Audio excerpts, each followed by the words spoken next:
All right. Welcome everybody to the Apprentice Worldwide Global Internship Program 2023.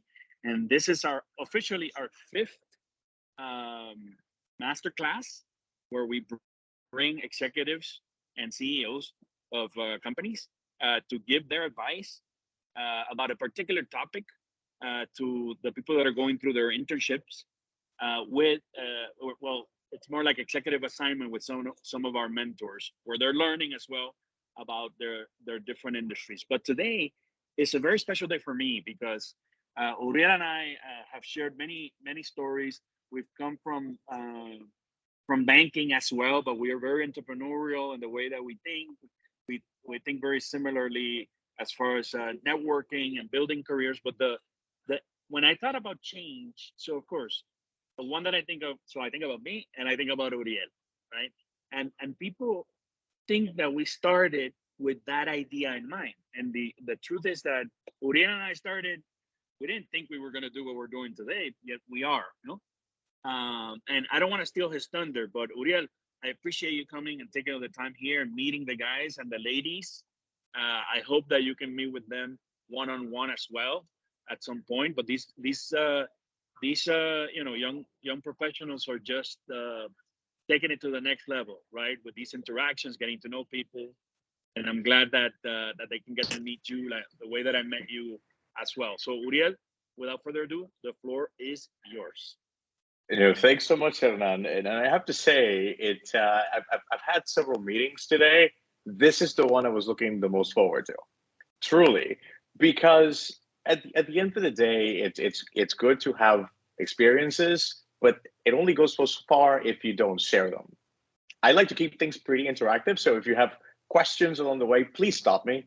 I won't be offended. I rather keep it interactive, answer questions, address things as they come. And as far as I'm concerned, I don't know if I'm breaking any rules here or none, but no questions off limits. You can ask me anything, absolutely anything, and I will answer everything.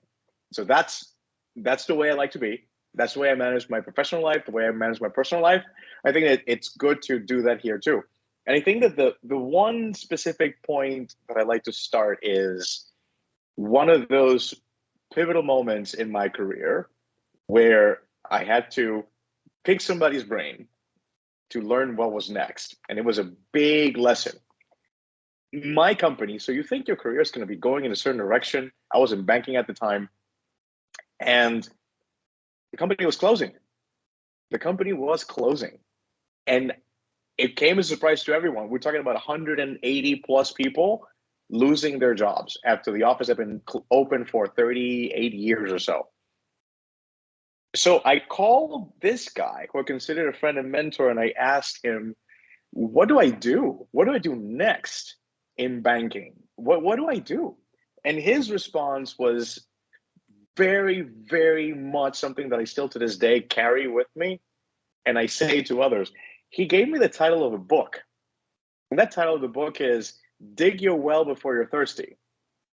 And it turns out that the guy who gave me that book is on this call. That was Hernan. So for me, I realized one big lesson right there, which just the title of the book alone says a lot. One of those biggest pieces of feedback for me is, did I do what the book's title says? Dig my well before I'm thirsty. I was obviously thirsty because the company was closing its offices. But had I done the work to dig the well? And the answer was no. So I had to learn from that mistake. So that's one of the biggest lessons is when you get a piece of advice like that one and you do the assessment and realize that you didn't do that part of the work, don't ever forget that. Don't don't run into that same situation again. And I can say that ever since then, life has been a lot smoother. I'm not going to say that it hasn't had its ups and downs because that's part of the whole thing, but I can certainly say that whole premise of digging the well before I'm thirsty. Does everybody understand that concept? Yes, I can go into that one. Shake your heads, yes, no, more or less. What that means is network, speak to people ahead of you needing to make a career change.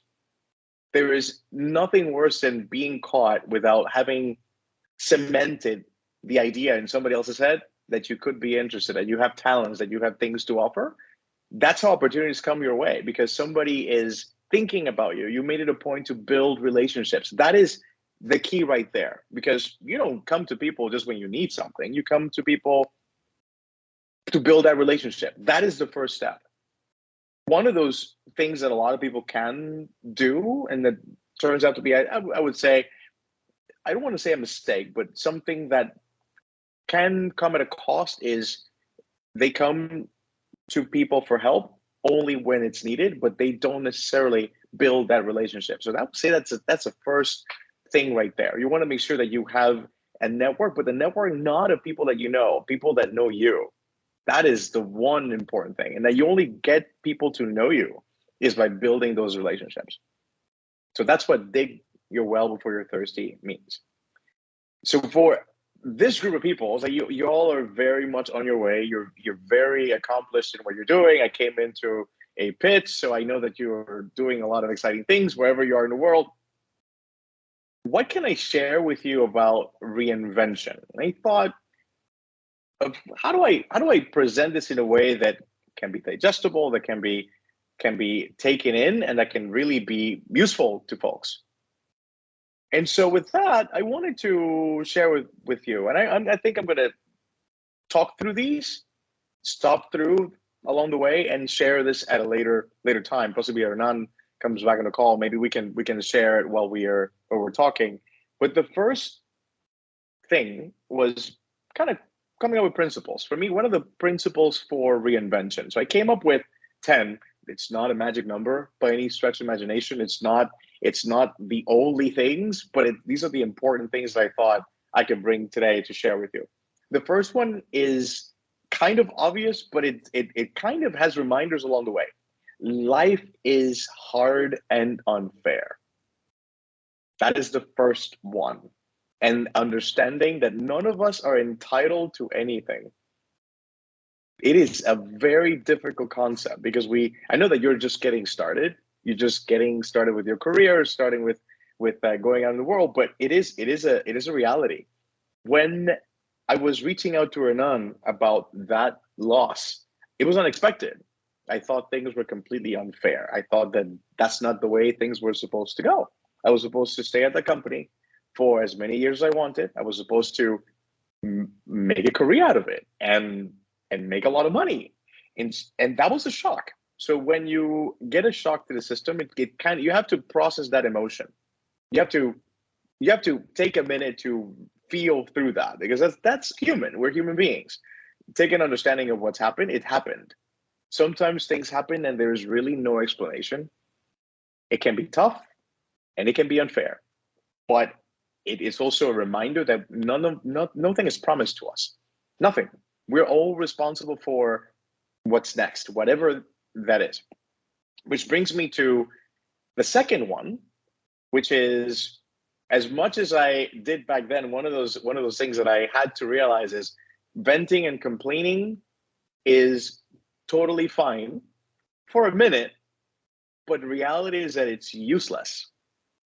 You can totally say to someone, and again, back to the humanity of it all, vent, complain, and say to someone, especially those people close to you, what has happened, what has transpired, and you can certainly use them as sounding board. And it's good personal therapy when you can share with someone something that's gone wrong in your life and in your job. But complaining doesn't help you, in the sense of, other than being able to vent, you have to play the game with the cards that you have. You have to play the game with the cards that you have. I'll give you an example from my life and career. I have typically gone into spaces being the only person that looks like me. Typically, it's been the case. So I came to the United States from Panama many years ago. So for those people who know a little bit of history, my Colombian friends like to call me el colombiano arrepentido, for those who speak Spanish. I don't know how to translate that one to English, but Panama used to be part of Colombia.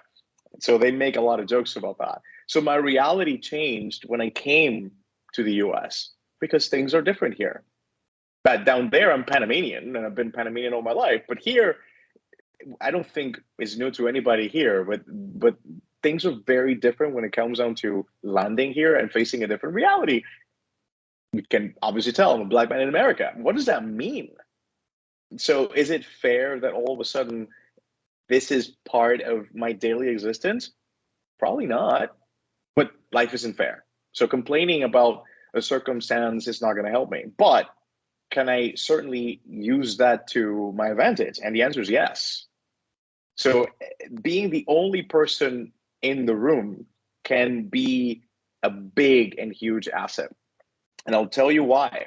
And so one of the reinvention pieces came precisely because of um, it came because my job at a different company. So you probably tell by now is like I've had ups and downs, which also involves having to reinvent myself a few times over, like Hernan said.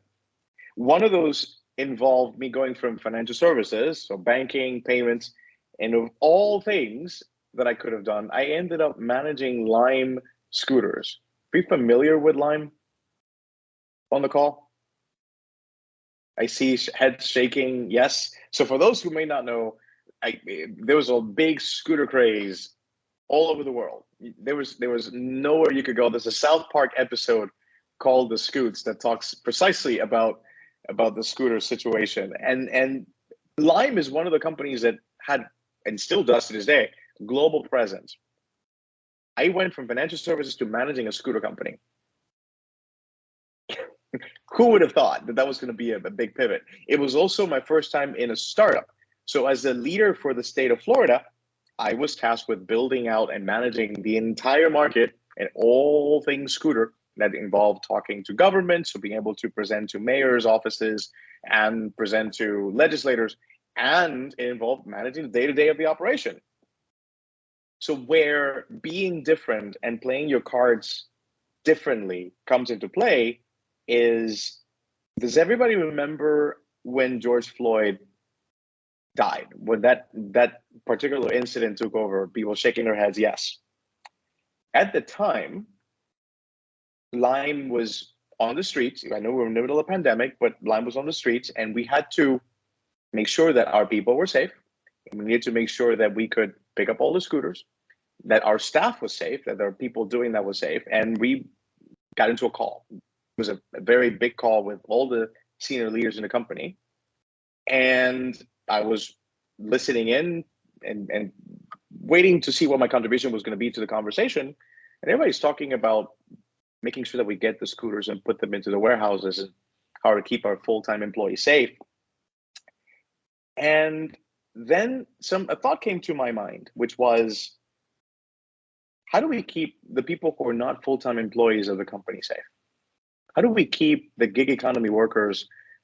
What I mean by that is, in the business model at the time, there were people who, because of the app, they could go and pick scooters, take them home, charge them, and put them back on the street in different parts of the different cities. And so I raised my hand on the call, and I asked the question of the leadership. I said, folks, I know that we're looking to keep a lot of people safe. And my concern is, what are we doing? Because there are a lot of gig economy workers that pick up scooters that do not have anything. They don't have any swag. They don't have any lanyards or badges. They don't have a vehicle identified as part of the company. They go out and they use their own private vehicles, dressed in civilian clothing with nothing identifying them as part of the company. How are we keeping them safe? And then here comes the part where I took being a different individual on the call to make a point. I added at the end of my statement, because a good majority of these individuals look just like me. As we can remember from that time, there was a lot of tension in the country, and it was all race related. So the call goes silent. And I'm thinking, did I just say something wrong? Did I offend anybody? Nobody would say anything. And then my Slack starts going crazy. And that was people basically saying, we didn't think about that. We had not thought about that. And the reality is, I was the only person on that call who could make that statement. The only person.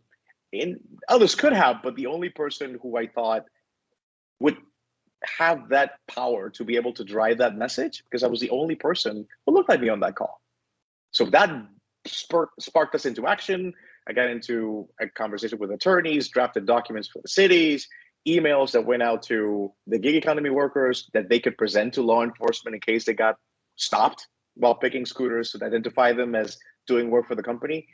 So that's that part of embracing your difference as an asset is huge. So in some cases, people can see it as a deficit, and that's fine. But it's up to you to define how you're going to make it an asset for you and your life and career. So that's the second point. The third one is one that I think Hernan mentioned earlier in the call, which is the ability to learn. So all of you are either graduating, on the way to graduation, literally, and part of what happens here is thinking through, does your education end here? Whether you pursue a master's degree or a PhD or go on, does your education end with that? And I'm going to ask anyone on the call to tell me exactly what I'm trying to say with that one. I have no problem calling too, by the way.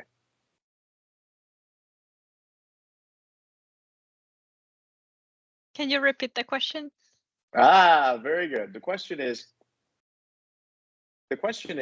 does your education, once you graduate, is that it? No. Why not? So my goal is to finish my bachelor and then take kind of like either 1 or 2 years break, but I'm going to be working on my career. So it will be either exploring more options within, the different financial finance fields, or like even try out, because I love teaching and I would like to like reach more people through financial literacy. So I'm looking out for those opportunities, and then after those 2 years, kind of like a school breaks, I want to go back to school, either finish at a master or like go into accounting and try to get the CPAs. Those are things that I've been always looking for. And also with the licenses, I'm currently working on the FPAC license for financial corporate finance, and that's something that's gonna bring me back to school either way, because I need to renew every once in a while. Same thing with the notary license, which I am a notary, so I will have to go back every 4 years. So I think even if I want to get out of school, I won't be able to. I always have an excuse to go back and learn more. Thank you so much. I think we have some hands raised too. So I think, who was first? Yeah, I'm going to defer. Sebastian first, and then Carla Antunes. Yeah. So personally, I have a bit of a different outlook when it comes to education. I definitely don't think it should stop ever. Like personally, I think you're always learning every day. At least if you try to, you can.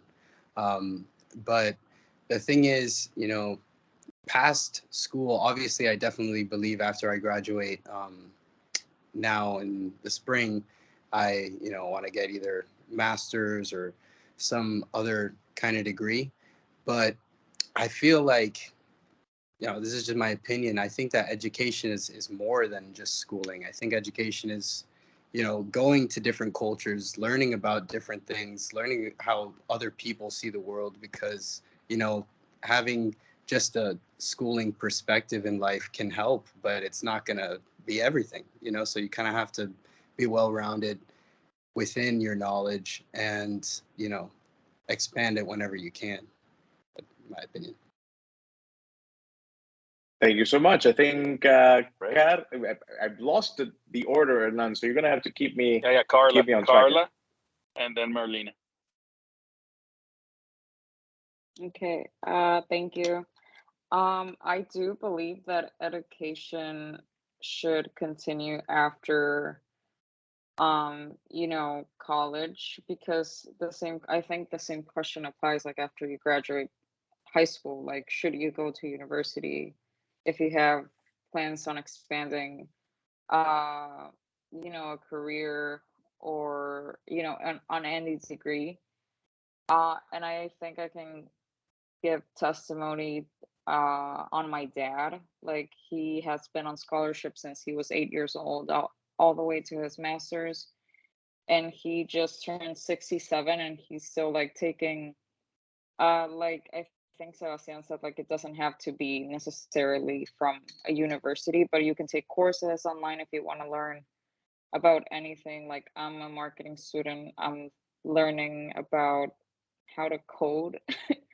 So I think learning, because the world is obviously constantly evolving, and I think agreeing again with Sebastian, like learning about cultures, history, geography, and all of that, I think it's very important as well. Thank you. Thank you, Merlina. Yes. I think that, I mean, education does go on after college, because I do plan on not studying anymore after college. Like, not a traditional way, getting into a master's degree or something else, but I'm not working right now, for example. But once I start working, I will have to learn how to work, you know? So education does go on, because I have to learn how to work. And then maybe I will have to reinvent myself once in my life, because plans doesn't go, not always go the way you plan them. So maybe I will get a license in something, or maybe I will change my, I don't know how to say in English, rubro de trabajo, the, like, my specialty in my work. Yeah. And that's why I don't think education goes on after college. I know education goes on after college, because we are always educating ourselves, or things like, for example, the race thing in the United States with Black people, and you're always learning something new about culture or whatever. So you are always educating yourself after college. I think we have one more hand raised, I think. Lorena. Oh, I'm sorry. So I think like education, I once read it on, I think on a post or something on Instagram, that you never regret of studying. Um, and I think like education like really continues after college, because it's something like you're learning every day. It doesn't mean like education like a book and you're sitting down and writing down, but you're learning from people, from experience. I think this is also being educated. Like you go to places, you sit down and ask people that have experience, to tell them, like ask questions about their business or about their life, to actually learn what they have to say.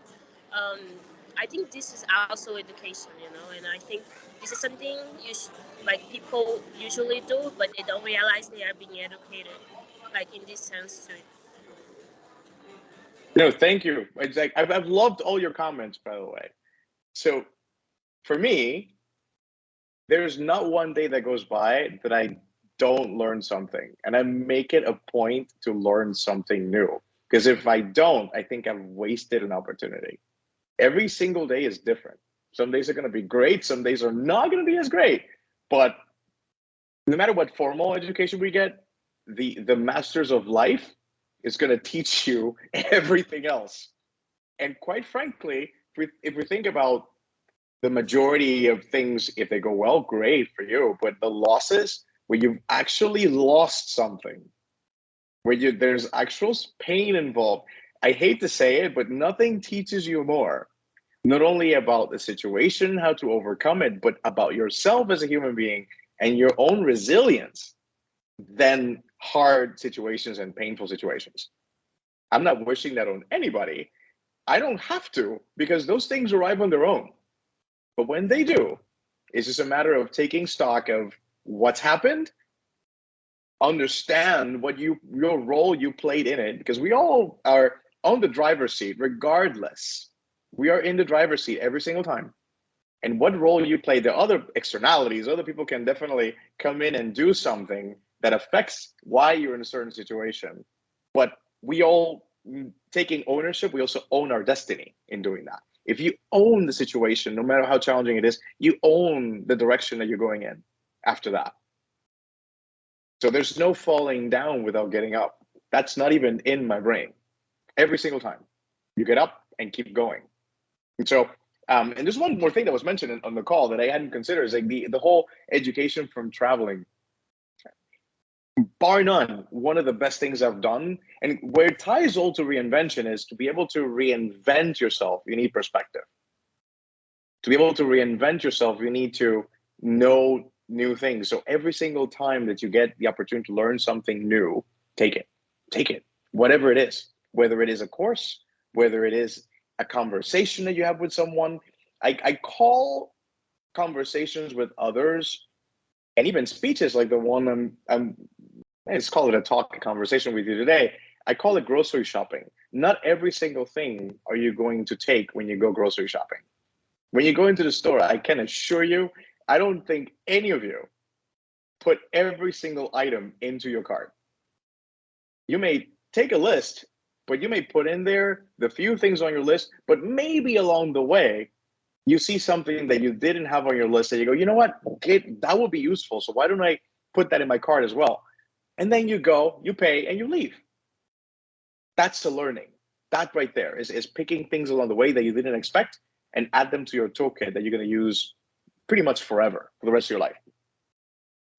The other tenet, and I'm going all over the place, and I'll share this with everybody later.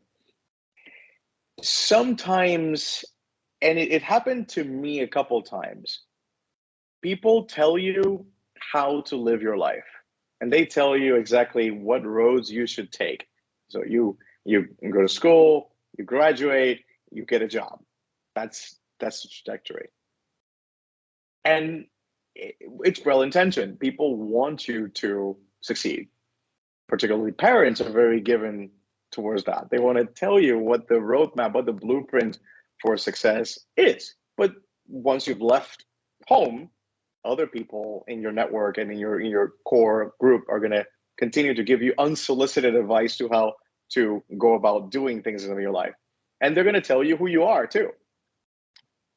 Where I'm going with that is part of your reinvention tenet is having a clear understanding that those roads are available, but just because a road is there doesn't mean that you have to take it. Part of it is me going into scooters. Trust me, it throws people off every time. When you have a career in financial services, you've been a banker at some very big organizations, and all of a sudden you end up in payments technology and Visa, MasterCard, still financial services. It sounds very, very linear. And all of a sudden I end up running a scooter company. How's that even possible? That is not traditional by any stretch of the imagination. That is not orthodox in any kind of way. That's not the road I was supposed to take in the eyes of many people. I decided to take that road. And in some cases where the road is not there, when you don't have that road presented to you, take a shovel and dig your own, create your own road, create your own path. Because at the end of the day, one thing which is, it only becomes clearer along the passage of time, is that you're the author of your own story. Once you've left, once you've gone in your career, once you've started that phase of your life, you're going to be the person writing that story, and only you can write it. Don't let anybody else write that story on your behalf. Ever. I'm going to stop there for a second and ask, are there any questions? No questions. Everything is clear. Everything is great.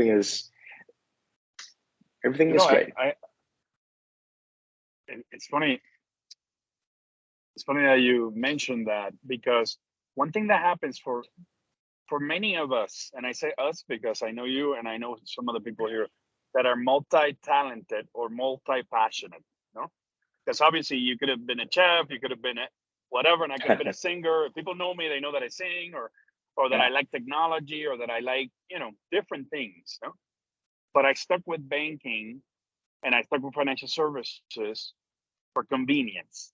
You know? Mm-hmm. And the other thing is, when I lost my job in 2017, that was a blessing in disguise. Mm-hmm. because they pushed me out of the comfort zone, right? Same way as you. They pushed me out of my comfort zone, and then I started doing things that were so creative that allowed me to have some fun and create other things, other friendships that I'm still pondering, other businesses with, and other opportunities, right? That I had never thought of if I stayed that linear route. So it's you know, I love it because I don't see a failure as a failure. I see it as a growth, right? A growth. And what's going to happen, particularly now for the young people here, is now is the time to fail. Now is the time to go out and do crazy as possible, because you know you're in a time frame where you have time in your side, right? Okay, you make a mistake, you skip a year of your life, but you have another 20, 30, right? In my case, I don't have another 50. You may have another 20, 40. So now I'm thinking, what am I gonna do that's gonna fill my heart, that has nothing to do with the work that I do to get paid to feed my family. And if I can combine it, which I am blessed if I can combine it, right? But the truth is, I don't need to combine it. As long as 90% or 80% is there, the other stuff I'm gonna do anyway, right? Like I'm gonna build a business. I'm gonna do.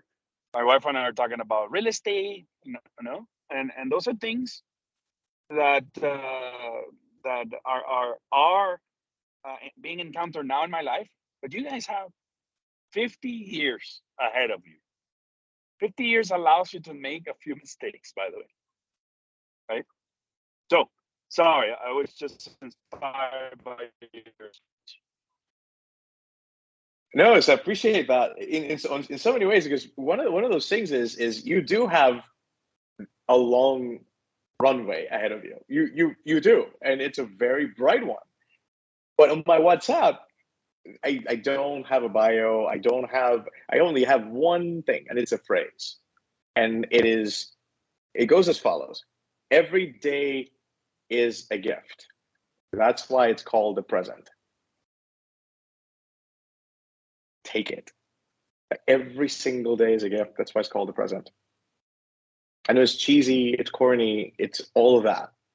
But at the same time, it's a reminder that we get to start over. So if one day doesn't go quite well, you get to try it again the next and the next. You get to start it over. You get to renew things over. And that is so incredibly powerful. By the way, Hernan mentioned something which I'd forgotten to mention, which is I talked about financial services, talked about scooters. My first career, which is not something that you'll find, and he knows about this. You won't find it on LinkedIn. I can talk about LinkedIn forever too. But one thing you won't see is my first career was as a sous chef. My dream, original dream, if you will, was to become this 3-star Michelin chef and do some great things and perhaps be on TV and all these different things. So how I land here is a journey of making decisions and making, in some way, compromises with myself or taking opportunities that otherwise would not have presented themselves. So another tenet is never say no to yourself. Does anybody know what I mean by that?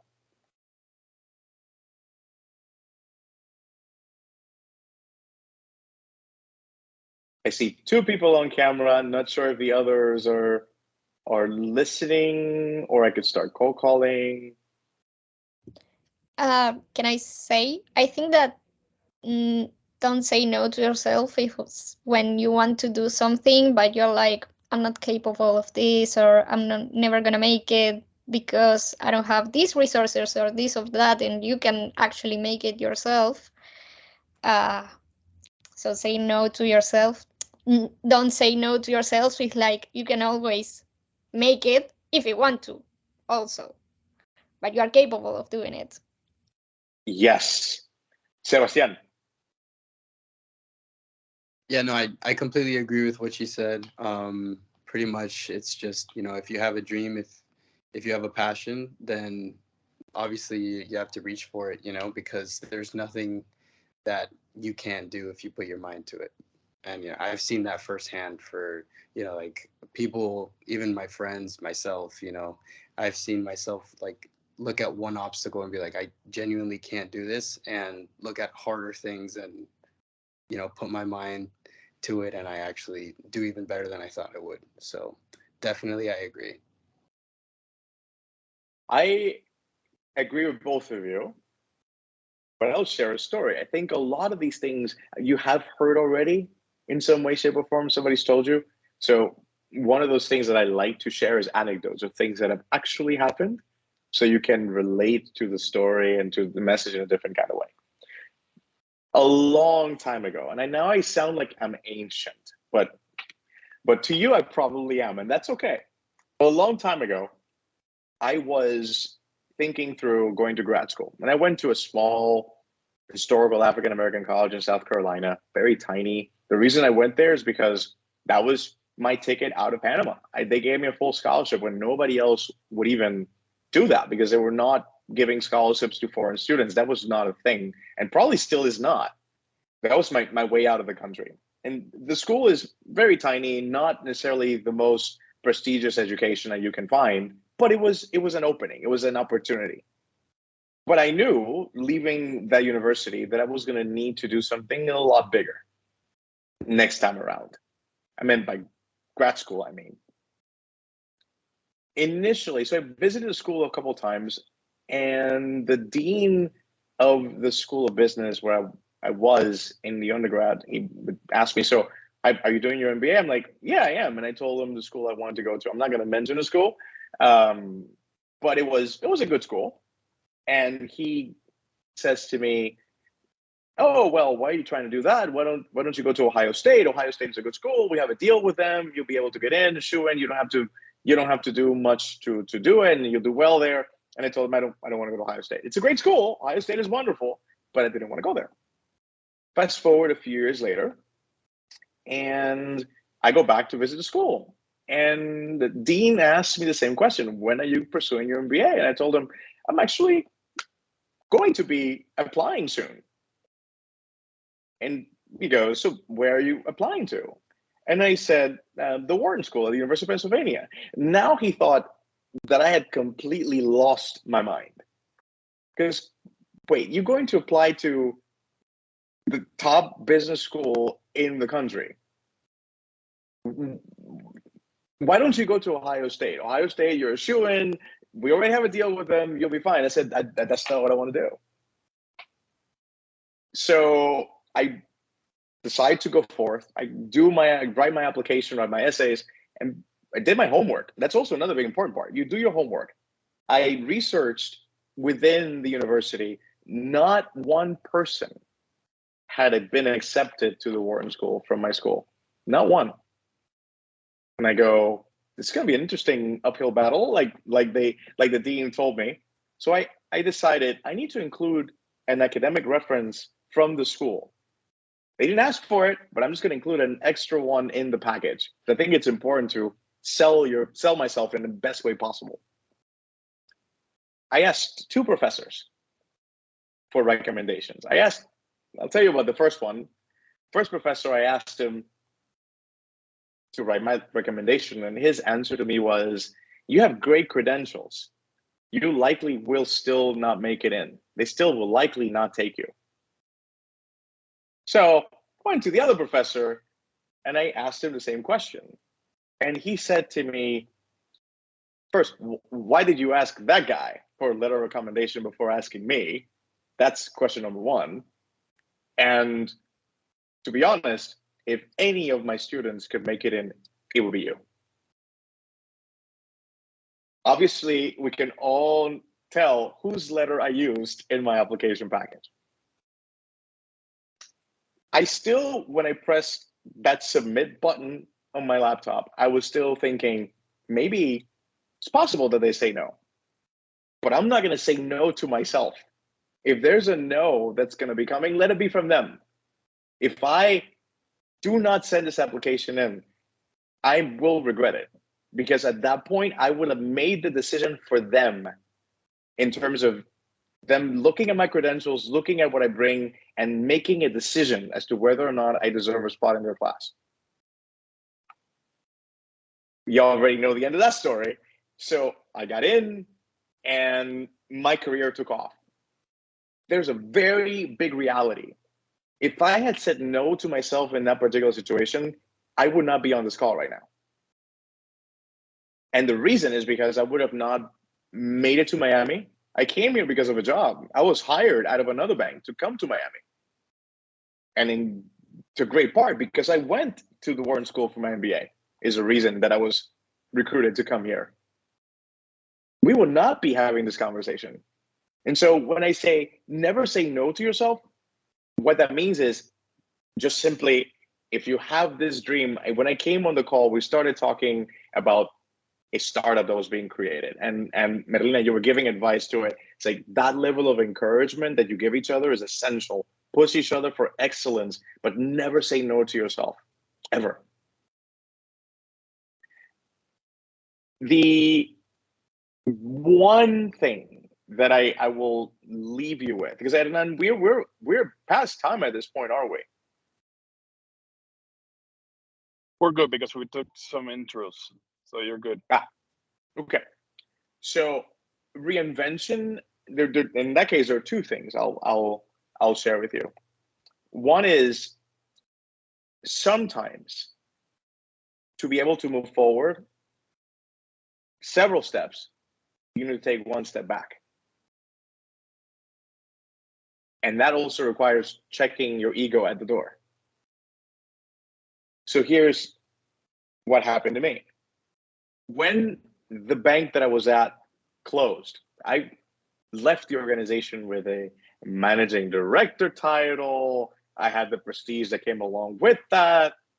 And I was looking for opportunities that were of similar prestige. But nothing was open, nothing was available, particularly because in my geography, the banking jobs were completely unrelated to what I was doing. So there was no market for me to be able to jump in. So I had choices to make. That's when I saw a position at Visa that, albeit it was a more junior position, it met all the requirements for what I wanted, but also what they were looking for. And it was going to be an opportunity to get into an industry. You mentioned rubros, Merlina. So there's that, getting into an industry that I wasn't familiar with, did not have any experience. And it was a more junior job. So I took that step forward. I mean, that step backwards, rather. Because I did that, I was able to go to MasterCard and join a fintech neobank and also develop what is now going to be my next reinvention, which I'm not quite ready to announce just yet. But the next reinvention is very heavy in payments, which I learned at Visa. So if I had not taken that step back, I would not be able to take the step forwards that I'm taking right now. So be grateful for the opportunity, even if it means psychologically that you're moving a little bit back. If it really does mean that you're going to be taking a stepping stone in your career, do it. Do it. Because you'll not regret it. You will not regret it. And regarding LinkedIn, is everybody on LinkedIn, by the way? I'm asking the question very deliberately, very intentionally. Do we have LinkedIn or does LinkedIn have us?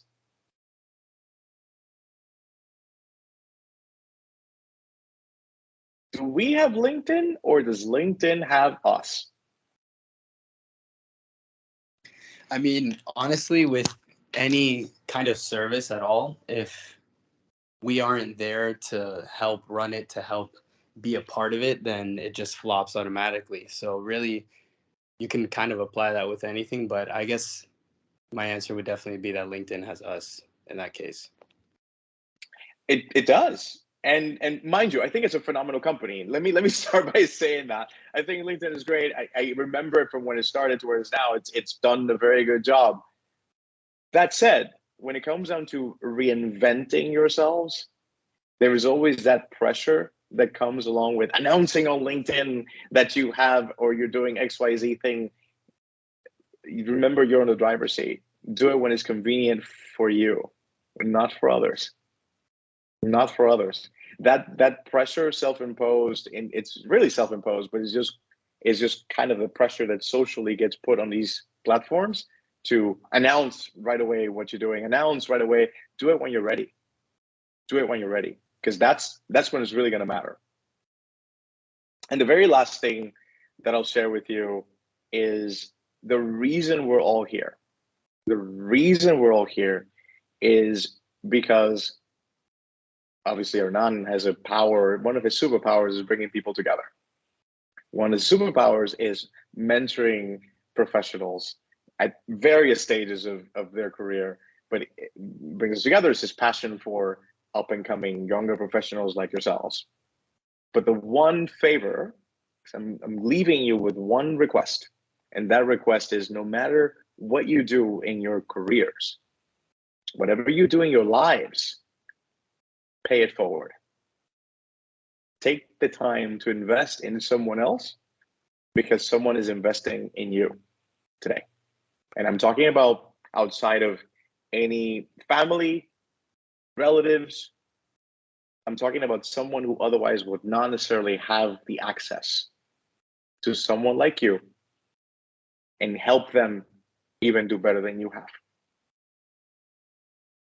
With that, I'll open it for questions. I've talked for quite a while. Again, I'll answer anything, everything, personal, professional, anything you want. I don't personally have a question, but I do want to say that you're a great speaker, and I loved hearing you. Thank I think you. Appreciate you that. speak very passionate about all of these examples and life and all of that, and I really liked it. Thank you. Appreciate that. No, it means a lot because I enjoy doing this in the sense of having conversations and sharing, because it's what good does it do to have all these different things, both good and not so good, if you don't share them with others? And so for me, I'm pretty passionate about all of it. I'm passionate about helping you as you're starting your journey. I love it.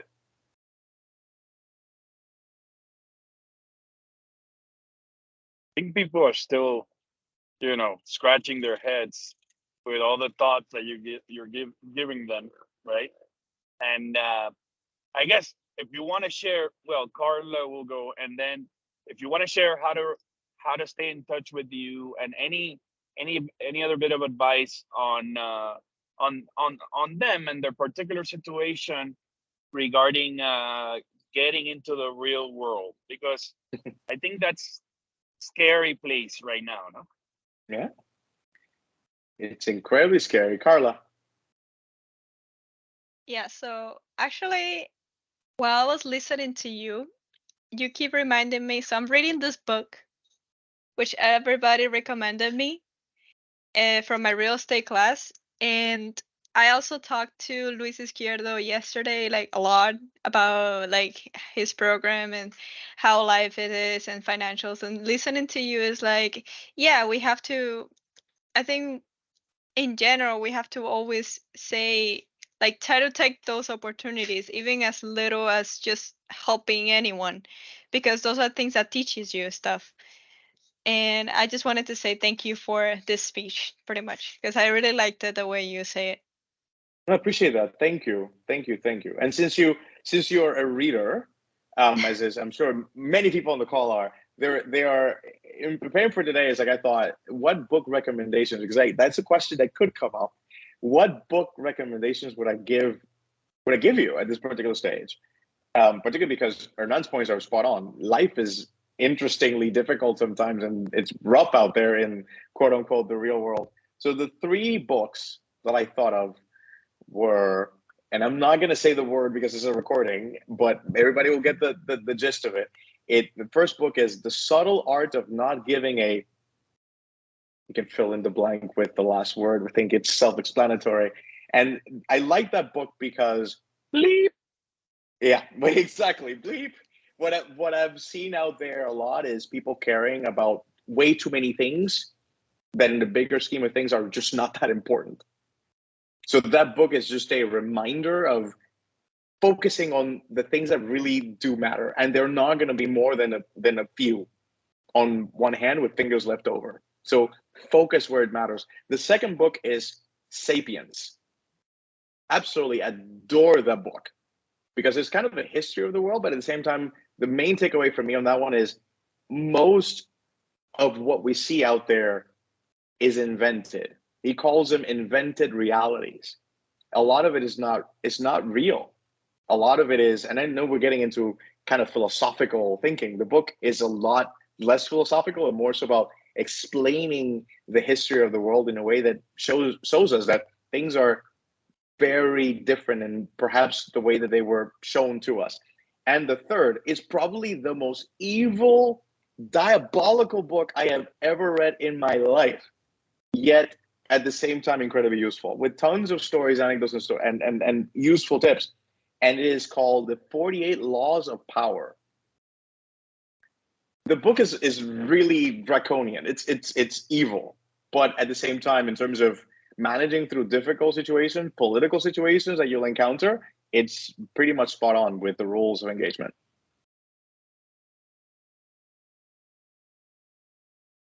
Thank you. Well, that's Definitely put it on the list. A great book. It's a great book to prepare for my masterclass next week, which is how to deal with office politics and politics in general. So yeah, perfect. By the way, I have a book for you. Oh, as good. Well. Good. So the same way that I shared this book with you, the first one that you mentioned, the Your World Before You're Thirsty, that defined my, I guess one of my pillars, right? Which is to always be in continuous building of relationships, not to use people, right? Yeah. And the second one, which I'll recommend to you specifically, which I think you'll love, would define the other area of my life, which I think we share. It's called It's Not About Me by Max Lucado. I'm going to have to write that down. When you read that book, you and I will have a drink and laugh, because that's something that that goes against many of the things that we believe in. Because at the end of the day, what I care about in this program the most is that you're happy in life. You guys can be top people in whatever you want, and I know you will be, because you're here, right? And because you have a great network. But remember this when I tell you that not the life that we live in is not necessarily about us. It's about the people that we share life with, and sometimes we forget about that. So just and we'll have a laugh when we read it, but I wanted to share that with you because I know you love books. No? I appreciate that. No, I love it. Love it. Thank you. Okay, so guys, if there's no other questions, I'll remind you that Uhriel's information is at Uhriel, UHRIEL.com. So if you want to connect with Uhriel, he's also in our chat, and then you guys and I will have a wonderful discussion about this Machiavellian book that he mentioned, and also how to avoid getting yourself in trouble in the next phases of your careers or in your businesses. Okay, and I'm gonna talk about stories that are hellish, but that are important as you maneuver your next aspect of your life. Okay. Thank you. For those of you who want my email as well, I'm going to put it in the chat, but it's very simple. It's easy to get me on WhatsApp as well. WhatsApp is a lot more instantaneous. Email is the voicemail of 2023. I'm sure you understand what I want to thank you. I'm actually on my way to the airport here in Mexico City, going to Acapulco. So I'll be suffering Wow. tomorrow with a piña colada. Well, I told Marilena, my wife, which is next to me, she ordered a mojito, and I got it. How can you order a mojito? You're in Mexico. You got to order a margarita. So as I'm having a margarita for cheering for all of you, I wanted to again thank you for your friendship, which is so valuable to me, Indeed. so important to me, and for what you're doing here. And we're still in this journey together, my friend. We are, and So the we'll feeling continue. And is you mutual. guys keep doing what you're doing. Show yourselves. Be present. And the feeling is mutual. I'll end on this quick note, and that is wishing all of you. Like, I'm Closing hoping comments before we leave. Yeah, yeah. I'm hoping it's not the only interaction that we have. I think I've already interacted with a couple of you prior to now. All the best. Yeah, know that you have someone added to the list rooting for your success, and I'm really hoping to see great things out of this group, which I know that we will. Excellent. All right, guys. Thank you. See you next week. Thanks so much, folks. Read some books.